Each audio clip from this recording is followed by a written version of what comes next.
ఎవరు చెప్పాడు నీకు? ప్రభు చెప్తున్నాడు, మొట్టమొదటి ఆజ్ఞ ఏంటంటే నీ పూర్ణ హృదయంతో దేవుని ప్రేమించుకో. ముందు దేవుని ప్రేమించాలి, రెండవది పొరుగువాన్ని ప్రేమించాలి. పొరుగువాన్ని ప్రేమించాలి అనేటువంటి మాట దేవుడు చెప్పిందే, నువ్వు కనిపెట్టింది కాదు. మానవ సేవ మాధవ సేవ అన్నావే, నీకు ఆలోచన ఎలా వచ్చిందని అంటే దేవుడు చెప్తే నీకు వచ్చింది ఆలోచన, నువ్వు కనిపెట్టింది కాదు. దేవుడు చెప్పిన మాట ఏంటంటే రెండవది నిన్ను వల్ల నీ పొరుగువాన్ని ప్రేమించు.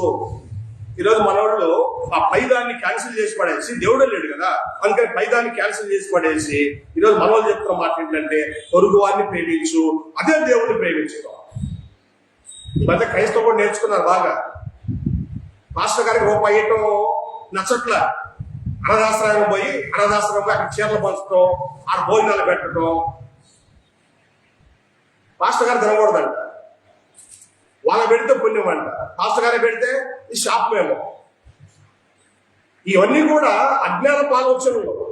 ముందు చేయాల్సింది దేవుని సేవ, దేవుని ప్రేమించటం, దేవుని యొక్క రాజ్యాన్ని నీతిని వెతకటం. ఈరోజు బయట వాళ్ళు అన్నారు అంటే ఓకే, బయట వాళ్ళు వాక్యం తెలియని వాళ్ళు అన్నారంటే ఓకే. ఏమాట అంటే దశం భాగాలు తీసుకుంటున్నారు ఈ పాస్టర్లు. రిక్షా దొక్కేవాడు రోజంతా రిక్షా దొక్కి వాడు చెమట వచ్చి సంపాదిస్తే వాడి సంపాదనలో వాడు సంపాదించింది 100 రూపాయలు అయితే 10 రూపాయలు పాస్టర్ గారికి ఇవ్వాలంట. ఎంత దుర్మార్గం ఇది! బయట వాళ్ళు ఈ మాట ఉన్నారంటే ఓకే. ఈరోజు బైబిల్ తెలిసిన వాళ్ళు కూడా, బోధకులు కూడా దశం భాగాలు లేవు, ఎవరికి ఇవ్వాల్సిన పని లేదు, ఇలాంటి మాటలు మాట్లాడుతూ ఉంటే నిజంగా వీళ్ళని ఏమనాలి? ఒకసారి మన గ్రంథం చూద్దాం. మనం వచ్చేటువంటిది పాస్టర్ గారికి కాదు, అది తెలిస్తే, వాక్యం తెలిస్తే ఈ అమాయకులు అలా మాట్లాడు. మలాకీ గ్రంథము చివరి పుస్తకం, మలాకీ గ్రంథం 3వ అధ్యాయంలో మలాకీ ద్వారా ఇందా చెప్పాను నేను, ఎవడు మాట్లాడినా కూడా 40 మంది వ్యక్తులు రాశారు కదా బైబిల్ని. ఆ 40 మంది ఎవరు మాట్లాడినా కూడా వాళ్ళ మాటలు కాదవి, దేవుడు చెప్పమన్నాడు వాళ్ళు చెప్తున్నారు, వాళ్ళకి ఎటువంటి సంబంధం లేదు. మలాకీ గ్రంథము 3వ అధ్యాయంలో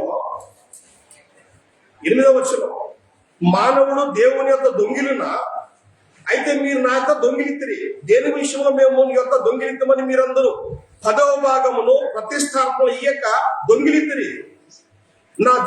ఈ జనులందరూ నా యొక్క దొంగిలించునే ఉన్నారు, మీరు శాపగ్రస్తులై ఉన్నారు. నా మందిరములో ఆహారం ఉన్నట్లు 10వ భాగం అంతయు మీరు నా మందిరపు నిధులకి తీసుకొని రండి. ఎవరు చెప్తున్న మాట? పాస్టర్లు చెప్పే మాట ఇది. పాస్టర్లు అందరూ కూడుకొని మీ దశంభాగా తీసుకోరండి అని పాస్టర్లు చెప్పే మాట. ఎవరు చెప్పే మాట ఇది? చూడండి, సైన్యంలో అధిపతి యెహోవా చెప్పేటువంటి మాటలు. ఏమన్నాడు ఆయన? మీరు నా యొక్క దొంగతనం చేస్తున్నారు, నా సొమ్ము దొంగతనం చేస్తున్నారు, మీరు నా సొమ్ము తింటున్నారు అన్యాయంగా. ఎప్పుడు తిన్నామయ్యా నీ సొమ్మని వాళ్ళు అడుగుతా ఉంటే అంటున్నారు, 10వ భాగమును ప్రతిష్టాపన ఇయ్యక దొంగిలిత్తిరి. ఈ 10వ భాగం నాకు ఈట్లా. రెండవది ప్రతిష్టాపన ఒకటి ఉంటుంది. అంటే ఒకడు తనకు వచ్చినటువంటి లాభంలో ముందు బాగా లేకుండా ఇదిగో దేవునికి తీస్తా అనేది ప్రతిష్టాపన అంటారు. దాన్ని ముందు రాశి మీద ఒక బస్తా పక్కన పెట్టడం, దాన్ని ప్రతిష్టాపన అంటారు. దశంభాగం మళ్ళీ వేరే, దశంభాగం వేరే, ప్రతిష్టాపన వేరే. ఈ రెండు దేవునికి అవి, దేవునికి ఇవ్వాలి, లేకపోతే ఇవ్వకపోతే అది దొంగతనం అన్నాడు. ఇప్పుడు దేవుడు అంటున్న మాట ఏంటంటే, చూడు మలాకి చెప్పిన మాట కాదు, దేవుని యొక్క మాట.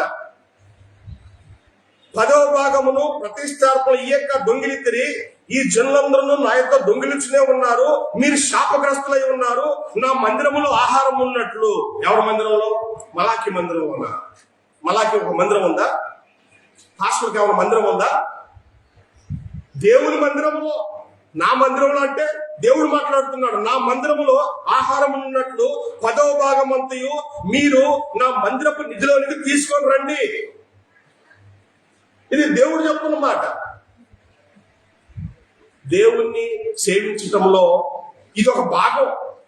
దశం భాగం ఇవ్వటము, ప్రతిష్టాపన ఇవ్వటము, ఇది ఒక భాగం. ఇది ఎవరో తెలియని వాళ్ళు పనికి మనల్ని అన్నారంటే అన్నారు, ఓకే.